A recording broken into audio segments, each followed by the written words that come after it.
Hello everyone， 在我之前2个 video 我有 show 你们整个 close up 的 device overview， 还有就是怎样子安装这个 device 进去 W205 C Class 里面。这个 video 呢，我会 show 你怎样子做 pairing， 用你的手机 pair 跟这个 device 一起，通过 Bluetooth 跟 wireless， 还有这整个 system 的 walkthrough。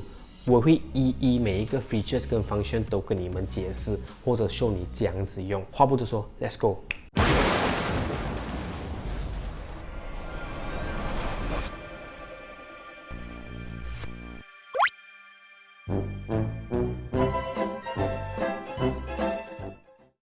好，让大家久等了。在今天的 pairing 呢，我会从 NTG 的界面开始。首先呢，你要按 Media Button， 之后呢，再转去 Media Interface 1。这个 Media Interface 1呢，你在安装这个 device 之前是看不到的，所以安装过后，你就会看到这个 Media Interface 1的出现。在下面那一边，你会看到 USB aux， 这个就对了啦。当你点击 Selection 了过后呢，你就会看到它的名字是叫做 Audio， 然后呢，点击 Start Button Hold 着 for 3秒，你就会直接进到 CarPlay Device 的这个界面里面。然后呢，直接点击 CarPlay， 你就会进到了它的 Setting 的 Screen。在这个 Setting 的 Screen 里面，你直接选第2个 Selection， 就是 Connect Mobile Device。在这一边，你就要开始 Search 你的手机。但是 Before 你 Search 呢，你的手机的蓝牙跟 WiFi 一定要 Turn On。然后呢 ，Device 就会直接 Search 你的手机啦。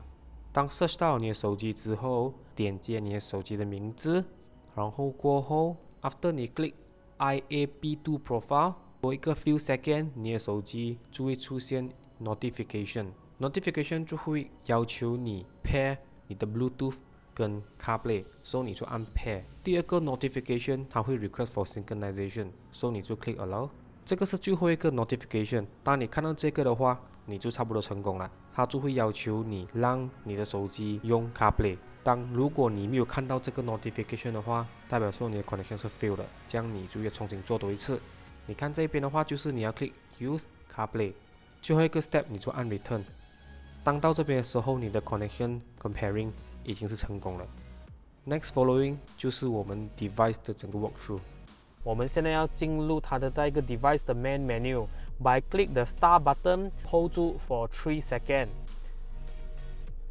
你就进到了 main menu 了。你看到右上角有这一个 icon 吗 ？OK， 这个 icon 意思说它已经 connect 这手机，不管你是 CarPlay 或者是 Android Auto， 如果有这个 icon 的话，就代表说你已经 ready to go。Before 我们进去的时候，我先跟你 go through 这个 main menu。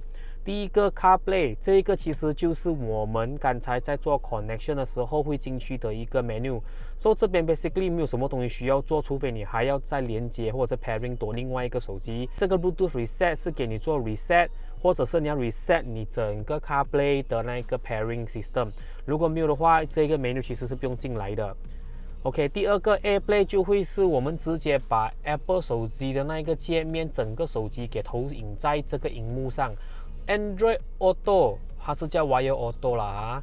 我现在没有 Android 手机，所以我没办法 show 你它的那一个 connect 方法跟 CarPlay 是一样的，只要你跟回那一个 step by step， 你就能够 connect 你的 Android Auto 啦。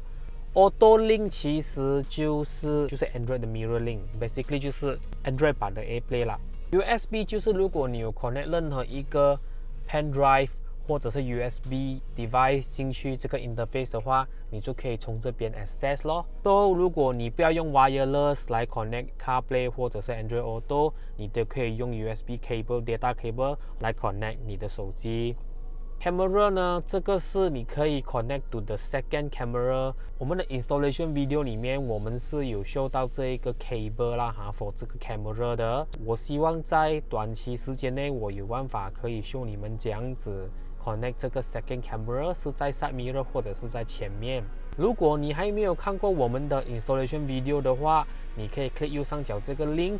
可以看这个 full installation of 这个 device。HDMI 我们没有用到，我没有 connect 到。如果你有用 DVD player 或者是 TV box 在你的车的话 ，of course 你可以 connect 这一个 HDMI direct to 你的那个 device 啦。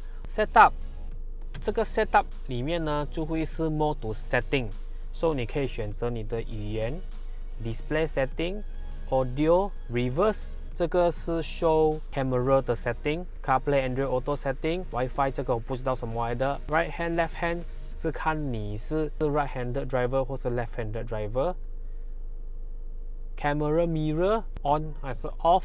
这个我这边有去试过啦，你们可以试看看。Software update 是 seller 可以去 provide 你新的 firmware， 然后这个是 system version。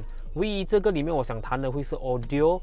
因为在 audio 里面呢，你可以设定很多不一样的 audio 的那一个 setting， 你 music、call、speech 讲话 ，after volume 我不清楚，但是这个 EQ for 我是 something big 啦，因为在比较 baseline 的 model 车款里面，你是不能够有 equalizer 的，除非你是用 Burmester system， 你才会有 equalizer。在这个 device 里面，它可以 allow 你有 EQ setting， 这个真的是 something big， 我觉得是很好。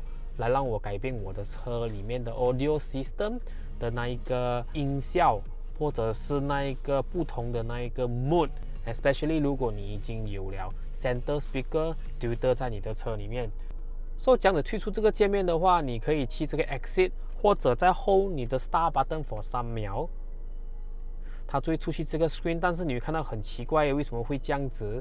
是因为在 original 的 interface 的话，如果你 hold 住 start 3秒的话，它可以让你重新 sorting 你的 icon，so 你会看到这样的东西，但是无所谓，你直接按 return button， 其实它就回来了，你可以 ignore 刚才那个界面。所以现在我们回去看我们的 CarPlay 啦，so 你最看到这个是 CarPlay interface。So basically 全部都是 works exactly CarPlay， 因为这个根本就是 CarPlay。如果你想听歌啊，你就直接开歌啊。Sorry 啊，你看到会比较 lag， 是因为我手机正在拍 video， 又在走 CarPlay， 所以会比较 lag 一点。如果没有 record 的话，其实它是很 smooth 的。OK， 这个是 Waze。OK，so 你可以去 setting 这边。做一些你要的 setting，OK， 我是开 Always Start，Wallpaper 全部都是最新的，因为它这个是跟住手机的 OS， 如果你的 iOS 是最新的话，你的 CarPlay 肯定会是最新的 interface 啦。所以你看到吗？全部东西都是 works exactly the same， 因为它根本就是 CarPlay。然后如果你想退出回去 Main Menu 的话，所谓的 Main Menu 就是回到 Device 的 Main Menu， 你再按这个 Mercedes， 你就可以回到这个 main menu 啦。如果在刚才的 walkthrough 我有 miss 掉一些东西，或者是什么东西不明白的话，你看一下底下留言，我会一一的回答你们。在这个 Apple CarPlay 和 Android Auto 的系列里面呢，总共有3支 video， 加上这个是有3个 video。如果这3个 video 你能看完的话，我相信你已经差不多有98%对这一个 device 有很清楚跟深入的了解。如果你已经是做好决定要安装这个 device 的话，我可以跟你说，你可以 go ahead。我自己已经用这个 device 差不多2个月了，所以现在你看到这个 video 其实已经是2个月过后的事情了。我自己个人是觉得这个 device 蛮 stable， 真的是很 stable。如果给我打分的话，0到10分我会给它9分。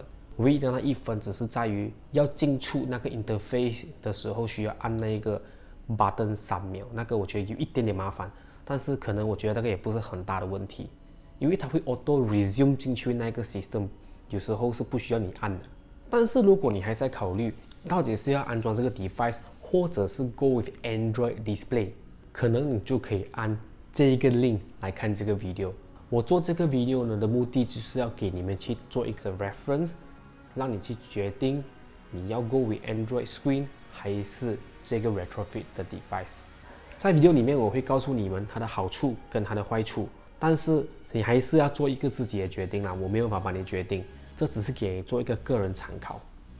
所以一样来到这个节目尾声啦，千万不要忘记 follow 我的 Facebook 和我的 IG， 去到 www.colintoolbox.tips， 你就可以找到我的 Facebook 跟 Instagram 啦。所以千万不要忘记做4样事情，第一个就是帮我按 like 这个 video， 帮我 share 给你的 friend， 然后 subscribe 我的 channel。我相信你已经 subscribe 的话，一定要帮我 share 这个 video。So thank you everyone， see you all in my next video。